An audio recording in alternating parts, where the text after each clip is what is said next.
Барлықтарыңызға қайырлы күн. Бүгінгі тақырып алкогольді сусындардың адам ағзасына әсері. Жалпы алкогольді сусындардың құрамында этил спирті бар. Этил спирті адамның жүйесі мен миына 3 кезеңде әсер етеді. Бірінші кезең – эйфория немесе агрессия сезімі болады. Екінші кезең – миллиондаған нейрондар өледі және де дене уланады. Үшінші кезең – мидың қалыпқа келуі өте қиын болады, я болмаса адамдар кейбір қасиеттерін мәңгілікке жоғалтып жатады. Алкоголь адам асқазанына түскеннен кейін 20 секундта қанға өте бастайды. Қан оны ағзаның барлық жасушаларына таратып жібереді. Онымен қоса тамырлар мен ұсақ қан тамырларды да тарылтады. Қан жасушаларын эритроциттерді жабыстырып тастайды. Нәтижесінде тамырларда қан ұйғыштығы пайда болады да, бұл ми бөліктеріне оттегінің берілуін бұзады.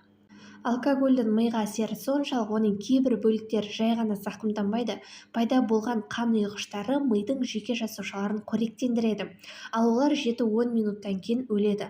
Алдымен жеке нейрондар өледі, содан кейін бүкіл топтар. Осы сәтте адам қандай сезімде болады? Бұл кезде адам ауыртпалық сезім емес, керісінше көңіл көтеру, эйфория сезімін сезінеді. Бұның бәрі жасушаның оттегі жетіспеушілігінен болады. Ғалымдардың айтуынша 100 грамм алкогольді сусын ішетін болса, оның миы 8000 жасушасынан айырылады. Алкогольді көп қабылдаған адамдарда қан тамырлары, әсіресе ұсақ артериялар мен капиллярлар өте әлсіз болады. Нәтижесінде қан айналу қарқындылығы төмен, жеке жасушалардың мерзімнен бұрын тозуына алып келеді.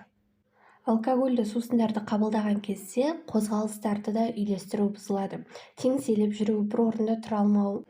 Бұның себебі мидың бөлігі миышықтардың әсерінен. Миышық бұл адамның тепе-теңдігін қамтамасыз ететін шүйдеде орналасқан мидың бөлігі. Алкогольді қабылдағаннан кейінгі келесі әсер бұл галлюцинация, яғни адамның көзіне неше түрлі бейнелер көрінеді, құлағына шулы дыбыстар естілетін психикалық ауру. Сонымен қатар алкогольдің бауырға да зияны өте көп. Организм алкогольді у ретінде қабылдайды, сол себептен де оны барынша тез ыдыратып жіберуге тырысады.